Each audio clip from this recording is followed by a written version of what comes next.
मेरी वाइफ के प्रेग्नेंट होने पर घर का नौकर बड़ा खुश होता और कहता कि साहब मैं बाप बनने वाला हूँ। आज हमारी शादी को 4 साल हो गए और मेरी पत्नी ने एक खुशखबरी सुनाई कि वो माँ बनने वाली है। मुझे तो अपने कानों पर विश्वास ही नहीं हो रहा था। मैंने उससे फिर से पूछा, सही में? हाँ, तुम पापा बनने वाले हो और मैं मम्मी। मैं तो खुशी से झूम उठा। मुझसे रहा नहीं जा रहा था और मैं ये बात अपनी माँ को बताने गया।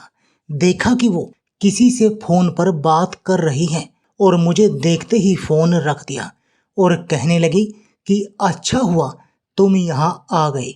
मुझे तुमसे कुछ बात करनी है। मुझे अच्छे से पता था कि माँ को फिर से मेरी शादी के बारे में बात करनी थी। माँ कहने लगी कि अरे बेटा, मेरी बात तो सुन लो। सीमा कभी भी माँ नहीं बन सकती। हमने कितने डॉक्टर को दिखाया, वैद्य को दिखाया, पर कोई फायदा नहीं हुआ।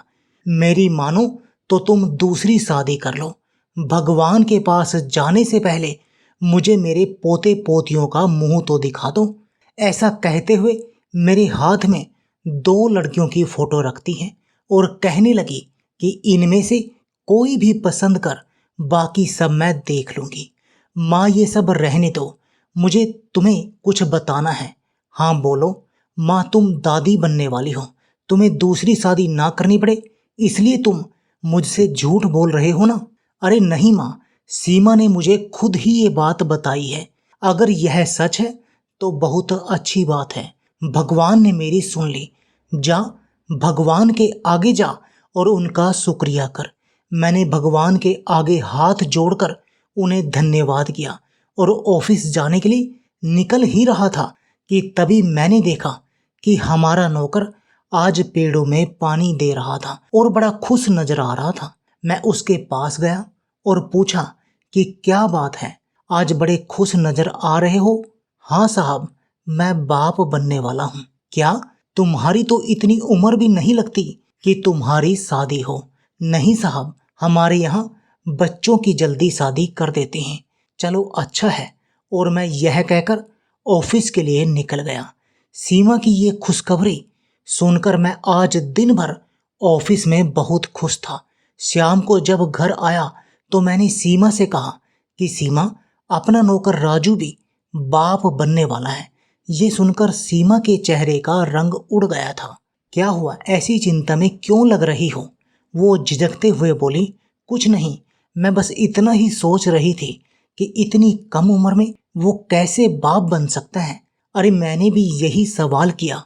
कहने लगा कि हमारे यहाँ कम उम्र में ही शादी कर देते हैं। खैर, मुझे तो लगता है कि भगवान को किसी को भी इस सुख से वंचित नहीं रखना चाहिए। मुझे इसका अच्छा सबक भी मिल गया है। शादी को 4 साल हो गए और अभी तक बच्चे नहीं हुए। इस बात को लेकर आस पड़ोस वालों ने, रिश्तेदारों ने हमें कितना सुनाया है। माँ तो कहती है कि तेरी बीवी को अब बच्चे होंगे ही नहीं, सो अब तुम उसे छोड़कर दूसरी शादी कर ले। यह सुनकर सीमा रोने लगती है और बार बार मुझसे एक ही सवाल करती है कि क्या सच में तुम मुझे छोड़ दोगे? मैंने उसे वचन दिया कि चाहे कुछ भी हो जाए, मैं तुम्हें छोड़ूंगा नहीं, और बच्चे नहीं हुए तो हम किसी बच्चे को गोद ले लेंगे, पर मैं तुम्हें कभी छोड़ूंगा नहीं। पर अब जब से ये खबर मिली है, मेरी तो जिंदगी ही बदल गई। माँ भी अब बहुत खुश रहती है। मैं सीमा का बहुत ख्याल रखता हूँ और माँ भी उसके खाने पीने का विशेष ध्यान रखती है क्योंकि वो माँ बनने वाली है। ऐसे ही दिन बीतते जा रहे थे। सीमा का बड़ा हुआ पेट अब दिखने लगा था। ऐसे ही एक दिन राजू आकर मुझसे कहता है कि भैया, मुझे छुट्टी चाहिए। मैंने कहा क्यों, क्या हुआ? कुछ नहीं, मेरी बीवी की तबीयत ठीक नहीं है। हो सकता है कि उसकी आज डिलीवरी हो जाए। मैंने कहा लो, ये कुछ पैसे लो और किसी अच्छे से हॉस्पिटल में ले जाना। चिंता मत करो, सब कुछ ठीक हो जाएगा। उसने पैसे ले तो लिए पर कहने लगा कि भैया, हम गरीब लोग डिलीवरी के लिए औरतों को हॉस्पिटल नहीं ले जाते, बल्कि घर पर ही एक दाई आती है और वही डिलीवरी कराती है। उसके बाद वो कहने लगा कि भैया, आप पहले अंदर जाकर देखिए कि कहीं भाभी को तो कोई परेशानी नहीं हो रही, और उनकी तरफ भी ध्यान दें। मेरे मन में शंका पैदा हुई कि ये मेरी पत्नी की इतनी चिंता क्यों कर रहा है। वैसे ही मैं सोचते सोचते आया तो क्या देखा कि सीमा दर्द से कराह रही थी। कहने लगी कि दीपक, मुझे बहुत दर्द हो रहा है, 1 घंटा हो गया मैं तुम्हारे आने की ही राह देख रही थी। मैं डर गया। तब भी मैंने उससे एक सवाल किया कि मेरे ना होने पर यहाँ कोई आया था क्या। मेरा मीनिंग है राजू। मेरी पत्नी अपना दर्द भूलकर मेरी तरफ देखने लगी और कहने लगी, राजू, वो यहाँ क्यों आएगा, उसका यहाँ क्या काम है, आप ऐसे क्यों बोल रहे हो। मैंने आखिर ये सवाल क्यों किया। मैंने सीमा का हाथ अपने हाथों में लिया और कहा कि चलो डॉक्टर को दिखाते हैं। वो बोली, नहीं नहीं, मेरे डॉक्टर ने कहा है कि अगर तुम्हें नॉर्मल डिलीवरी करानी है तो थोड़ा दर्द तो सहन करना ही पड़ेगा। ठीक है। फिर मैंने दिन भर उसका ख्याल रखा, उसके पास ही बैठा रहा। वो डर गई थी और ये उसके चेहरे पर साफ नजर आ रहा था। मैंने पूछा, दर्द हो रहा है क्या। हाँ, और अब सहन भी नहीं हो रहा। मैंने तुरंत गाड़ी निकाली और सीमा को हॉस्पिटल ले गया। करीब 2-2.5 घंटे बाद नर्स ने एक प्यारी सी बच्ची लाकर मेरे हाथों में दे दी। उसे देख मेरी आंखों से आंसू बहने लगे। जिसकी राह मैं 4 सालों से देख रहा था, वो दिन आज आ ही गया। थोड़ी देर बाद मैं सीमा से मिलने गया। वो मुझे कुछ उदास सी लगी। क्या हुआ, तुम इतनी उदास क्यों लग रही हो। वो बोली कि एक तो इतने साल बाद हमें बच्चा हुआ, और वह भी बेटी। मुझे बेटा चाहिए था।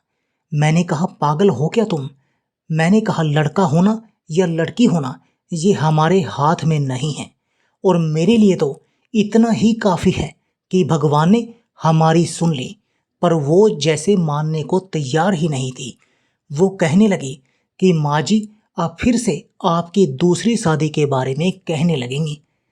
मैंने कहा, ऐसा कुछ भी नहीं होगा, तुम चिंता मत करो। दूसरे दिन मैं सीमा को घर लेकर आया। माँ ने हमारी नन्ही परी का स्वागत किया और उसे गोद में लेकर कहने लगी कि साक्षात लक्ष्मी आई है मेरे घर आज। उन्हें ऐसा देखकर सीमा को भी बहुत अधिक खुशी हुई। दूसरे दिन राजू घर आया। मैंने उससे पूछा कि अब तुम्हारी पत्नी की तबीयत कैसी है। ठीक है भैया, मुझे बेटा हुआ है। मैंने उसे बधाई दी और कहा कि अपनी बीवी और बच्चे का अच्छे से ध्यान रखना। धीरे धीरे मैं अपनी बेटी के साथ रम सा गया। ऑफिस से आने के बाद मेरा सारा समय उसी के साथ बीतता। मैं उसके साथ खेलता, उसे घुमाने ले जाता। एक दिन ऐसे ही वो खेल रही थी, तब मैंने सीमा से कहा कि अपनी बेटी कुछ अलग दिखती है, मतलब वो मेरे जैसी नहीं दिखाई देती। और थोड़ी देर बाद खुद ही मैं कहने लगा कि इतनी जल्दी कहाँ पता चलता है कि ये किसके ऊपर गई है। उस समय सीमा के चेहरे पर एक अलग सा डर नजर आ रहा था। उसी दिन ऑफिस से फोन आया कि कंपनी में एक अर्जेंट मीटिंग है और मुझे तुरंत जाना पड़ेगा। मैंने गाड़ी निकाली और आधे ही रास्ते पर पहुंचा था, उतने में ही बॉस का फोन आ गया कि एक फाइल लेकर आनी है जो घर पर ही रह गई थी। मुझे आधे रास्ते से लौटना पड़ा। मैं घर पहुंचा और जैसे ही मैं अपने कमरे की तरफ मुड़ा, मुझे सीमा की आवाज़ सुनाई दी। वो किसी से कह रही थी कि आज दीपक कह रहे थे कि गुड़िया बहुत अलग दिखाई देती है। मैंने तुरंत जोर से दरवाज़ा खोला क्योंकि मुझे ये जानना था कि मेरी पत्नी इतनी पर्सनल बात किससे कर रही है। और सामने जो देखा उसे देखकर मैं सुन रह गया, क्योंकि मेरे सामने और कोई नहीं बल्कि राजू था। मैंने उससे कहा कि तुम मेरे कमरे में क्या कर रहे हो। सीमा के तो चेहरे का जैसे रंग ही उड़ गया था। उसने कहा कि भाभी ने बुलाया था। सीमा ने तुरंत उसे कुछ पैसे निकाल कर दिए और कहने लगी कि जाओ अपने बेटे का ठीक ढंग से इलाज कराओ। उसने पैसे लिए और बिना कुछ बोले ही वो वहां से चला गया। सीमा बहुत डर गई थी। कहने लगी कि राजू अपने बेटे के इलाज के लिए पैसे मांगने आया था। हाँ, पर मैं भी तो सुबह घर में ही था। उसने मुझसे तो कुछ कहा नहीं। ऐसा कहकर मैंने अपनी फाइल ली और ऑफिस के लिए निकल गया। पर मेरे दिमाग में वो बात घूम रही थी। फिर मैं खुद ही सोचने लगा कि मैं सीमा के बारे में ऐसा कैसे सोच सकता हूँ। वो ऐसा कुछ भी कर नहीं सकती। मैं उससे बहुत प्यार करता हूँ और मेरा ऐसा सोचना गलत है। समय बीतता गया। गुड़िया 3 साल की हो गई थी। सीमा ने फिर एक बार खुशखबरी दी कि वो फिर से माँ बनने वाली है। मैंने भगवान को धन्यवाद किया और गुड़िया को उठाकर बगीचे में ले आया। तभी देखा कि राजू जो गाड़ी को धो रहा था वो बड़ा खुश नजर आ रहा था। मैंने उससे पूछा कि क्या बात है राजू, आज बड़े खुश नजर आ रहे हो। हाँ भैया, मेरी पत्नी फिर से माँ बनने वाली है। मैंने कहा कि क्या संयोग है, सीमा भी माँ बनने वाली है। यह सुनकर मुझे बधाई देने की जगह वो शांत हो गया। कुछ महीने बाद फिर से वही हुआ। जिस दिन सीमा ने एक बेटी को जन्म दिया उसी दिन राजू की पत्नी ने भी एक बेटे को जन्म दिया। सीमा उदास थी पर मैंने उसे बहुत समझाया। दूसरी बेटी मेरे लिए बहुत अधिक लक्की थी। उसके होते ही मेरा प्रमोशन हो गया और बॉस ने मुझे दुबई भेजने का निर्णय लिया। यह सुनकर सीमा नाराज थी क्योंकि अब वो दो दो बच्चों को अकेले कैसे संभालेगी। माँ भी अपने मायके गई हुई थी। मैंने सीमा से कहा कि तुम चिंता मत करो, मैं तुम्हें तुम्हारे मायके छोड़ आता हूँ। और उसे उसके मायके छोड़ आया। वापिस आया तो पता चला कि फ्लाइट देरी से है। तो मैं अपने ऑफिस की कुछ फाइलें देखने लगा। तभी मेरी नज़र बाहर राजू के कमरे पर पड़ी। उसके कमरे की लाइट जल रही थी। वो यहाँ पर अकेला रहता था। फिर इस वक्त लाइट क्यों जल रही है, मैं देखने गया और जैसे ही मैंने दरवाज़ा खोलने की कोशिश की मुझे एक औरत की आवाज़ सुनाई दी। मैं यहाँ तुम्हें तुम्हारी बेटियों से मिलवाने लाई हूँ। आवाज़ जानी पहचानी सी थी। अब तो मुझसे रहा नहीं गया। दरवाज़ा खोला तो सामने सीमा, दोनों बेटियां और राजू था। मैं गुस्से से आग बबूला हो गया। मैंने सीमा को 2 थप्पड़ जड़ दिए। तुम इस हद तक जाओगी, मैंने कभी सपने में भी नहीं सोचा था। मुझे अभी के अभी तुमसे तलाक चाहिए। यह सुनकर सीमा ने मेरे पैर पकड़ लिए और कहने लगी कि दीपक, ऐसा मत बोलो, ये सब करना मेरी मजबूरी थी। शादी के 4 साल बाद भी हमें बच्चे नहीं हो रहे थे और उसमें हम दोनों का कोई भी दोष नहीं था। ये सब तो भगवान के हाथों में है। फिर भी सभी मुझे ही क्यों दोष देते हैं। मैंने डॉक्टर के पास जाकर चेकअप कराया तो पता चला कि मैं कभी भी मां नहीं बन सकती और ये सच मुझे तुम्हें नहीं बताना था। दीपक, कुछ देर के लिए मेरी जगह खुद को रख कर देखो, फिर पता चलेगा कि एक स्त्री जो बच्चे को जन्म नहीं दे सकती उसका लोगों की नज़रों में क्या स्थान होता है। दूसरों की क्या कहूँ, माँ जी भी तो बार बार तुम्हारी दूसरी शादी की बात करती थी। मुझे तुमसे दूर नहीं जाना था, इसलिए मैंने राजू से कहा कि मुझे बच्चा गोद लेना है। तब राजू ने कहा कि भाभी, मैं आपकी मदद तो करूँगा पर मुझे कुछ पैसे चाहिए। मेरा पहले एक 2 साल का बेटा भी है और अब फिर से मेरी बीवी माँ बनने वाली है। तभी मैंने सोचा कि मैं सभी से ये बताऊंगी कि मैं माँ बनने वाली हूँ। और फिर गुड़िया अपने जीवन में आई। और दूसरी बार क्योंकि मुझे लड़का चाहिए था, तब भी राजू की पत्नी फिर से माँ बनने को तैयार थी और उस समय फिर राजू को बेटी ही हुई। मैंने उसे 2 लाख रुपए की मदद की। समय समय पर मैंने राजू और उसके परिवार की पैसों से मदद की, क्योंकि उन्हीं की वजह से मेरी घर गृहस्थी टूटते टूटते बची थी। मैं उन्हें यहाँ उनकी बेटियों से मिलवाने के लिए ही लेकर आई, पर राजू की पत्नी ने आने से इसलिए मना किया क्योंकि अपनी बच्चियों को देखकर वो अपनी ममता पर काबू नहीं रख पाएगी। बस इतना सही सच है, मैं तुम्हें अपने से दूर जाते नहीं देख सकती, इसलिए मैंने ये सब काम किया। उसने मेरे सामने हाथ जोड़े और मेरे पैरों में पड़कर रोने लगी। मुझे उस पर दया आ गई, पर मुझे यह भी समझ आ गया था कि बार बार समझाने के बाद भी उसे मुझ पर विश्वास नहीं था कि मैं दूसरी शादी नहीं करूंगा, क्योंकि हमारे समाज में कुछ लोग ऐसे भी हैं जो अगर बच्चे नहीं होते तो पत्नी की भावना को ना समझते हुए भी दूसरी शादी के लिए तुरंत तैयार हो जाते हैं। बस मुझे बुरा इस बात का लग रहा था कि सीमा ने इतना सब कुछ मुझसे छुपा कर रखा। क्या हम इन्हें अपने साथ रख सकते हैं? सीमा ने डरी हुई आवाज में मुझसे पूछा। मैंने कहा, सीमा, ये अपनी ही बेटियां हैं, हमारे साथ नहीं रहेंगी तो फिर कहाँ जाएंगी? तब मैंने राजू से कहा कि ये सब बात बस यहीं तक ही सीमित रहे और ये बात किसी और को बिल्कुल भी पता ना चले।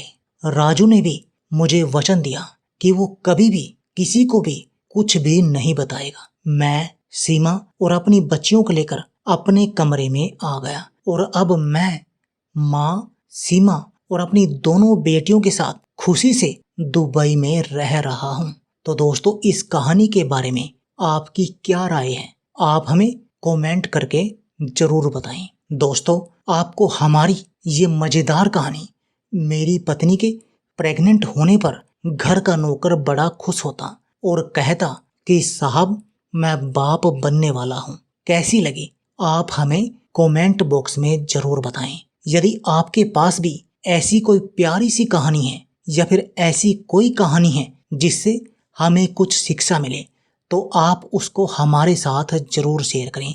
हम उसके ऊपर भी एक वीडियो बनाएंगे आपके नाम के साथ ही। दोस्तों, यदि आपको हमारी ये वीडियो अच्छी लगे तो आप हमारी इस वीडियो को लाइक शेयर जरूर करें और ऐसी ही दिल को छू लेने वाली प्रेरणादायक कहानियां, सामाजिक कहानियां, पारिवारिक कहानियां, फनी कहानियां सुनने के लिए हमारे चैनल को सब्सक्राइब करें। यदि आप हमें फेसबुक पर देख रहे हैं तो आप हमारे फेसबुक पेज को भी लाइक और फॉलो जरूर करें। तो दोस्तों, फिर मिलते हैं ऐसे ही ज़बरदस्त कहानी या फिर टिप्स के साथ नई वीडियो में। तब तक के लिए आप सभी का धन्यवाद। आप सभी अपना ख्याल रखना। आपका जीवन शुभ हो, आपका जीवन मंगलमय हो।